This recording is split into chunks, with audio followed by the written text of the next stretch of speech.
की बेला, गोधूली का मतलब होता है सांझ की बेला, जब सूर्यास्त हो जाता है और रात नहीं हुई रहती, तो सूर्य की लालिमा आकाश में चमक रही थी। उसी समय कुछ स्त्रियां आती है पानी भरने के लिए और कुएं में पानी भरती है। उसमें से कुछ स्त्रियां तो लौट जाती है पानी भर के, किंतु 4 स्त्रियां कुएं की जगह पर बैठ जाती हैं। जगह कहते हैं जो कुएं के पास चबूतरा बना होता है, वहां पर बैठ जाती है। और फिर जैसा कि आप लोग जानते हैं कि जहां भी औरतें इकट्ठा होती हैं वहां पर कुछ न कुछ बातें होती ही रहती हैं।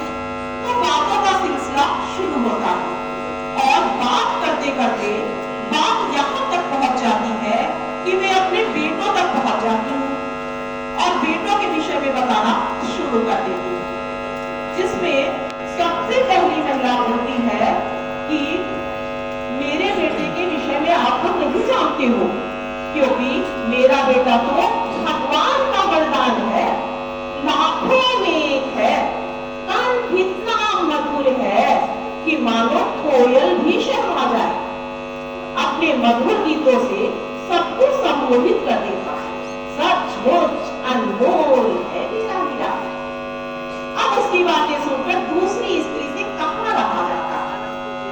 वह बोलती है, बहन मेरे बेटे की तो बात ही अनमोल है, उसकी बराबरी तो कोई कर ही नहीं सकता, फौलाद जैसा मजबूत है मेरा बेटा, पहलवानों में सबसे आगे आधुनिक युग का भीम है मेरा बेटा। अब उसकी बात सुन के तीसरी से भला कहाँ रहा जाता है। तीसरी कहती है कि वो तीसरी कहती है हीरा तो मेरा बेटा है, बृहस्पति का अवतार है मेरा बेटा, वह जो कुछ भी पढ़ता है उसे एकदम याद हो जाता है, सचमुच मेरा बेटा ही हीरा है। अब तीनों स्त्रियां आपस में इस तरह की बातें करती हैं और चौथी स्त्री बेचारी चुपचाप एकदम शांत बैठी रहती है।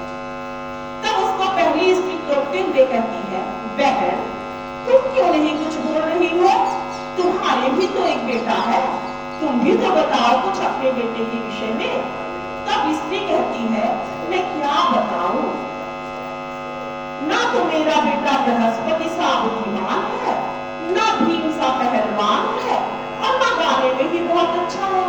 मैं क्या बताऊं, मेरा बेटा तो एकदम साधारण सा भोला भाला है। और इतना कह के वो चुप हो जाती है। फिर वो स्त्रियां घड़ा उठाती है और अपने घर की ओर चल पड़ती है। जाते जाते क्या होता है कि अचानक से रास्ते में पहली स्त्री का बेटा आता है, जाता हुआ दिखाई देता है और वह मधुर स्त्रियों को मधुर आवाज आती है और वो वहीं पे रुक जाती है, रुक जाती है उस आवाज को सुनने के लिए। तब पहली स्त्री बोलती है, देखा ये है मेरा बेटा, इतनी मधुर आवाज में ये गा रहा है, सचमुच मेरा बेटा तो हीरा है। लेकिन उसका बेटा अपनी माँ की ओर कोई ध्यान नहीं देता है और वह वापस घर चला जाता है।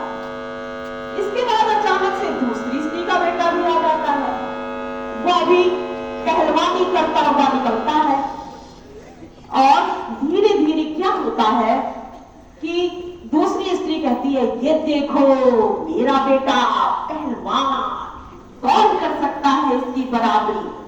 किंतु वह बेटा भी अपनी माँ की ओर कोई ध्यान नहीं देता है और वह आगे निकल जाता है। अब इत्तेफाक की बात देखिए कि तीसरी स्त्री का बेटा भी आता है और वह संस्कृत का श्लोक पढ़ते हुए वहां से निकलता है। तब तीसरी स्त्री कहती है, ये देखो बृहस्पति का अवतार आ गया, कितना उच्चारण इसका शुद्ध है, इसकी बराबरी तो कालिदास भी नहीं कर सकते हैं। और परिणाम ये होता है कि उसका बेटा भी अपनी माँ की ओर कोई ध्यान नहीं देता है और वापस घर चला जाता है। संजोग की बात कहिए कि कुछ देर पश्चात चौथी स्त्री का बेटा भी उधर से निकलता है और वह जाते जाते अपनी माँ की तरफ ध्यान देता है और माँ से बोलता है कि माँ घड़ा आप मुझे दे दीजिए।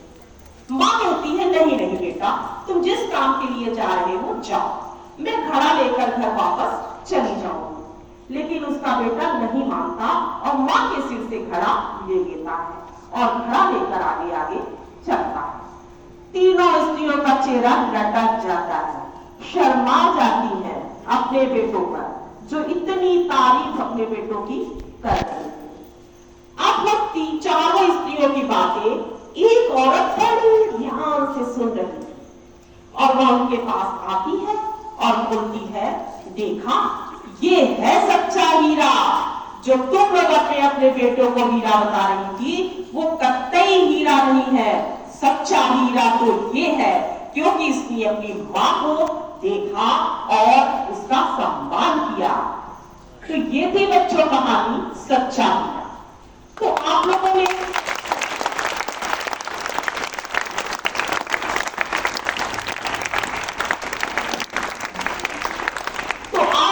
समझा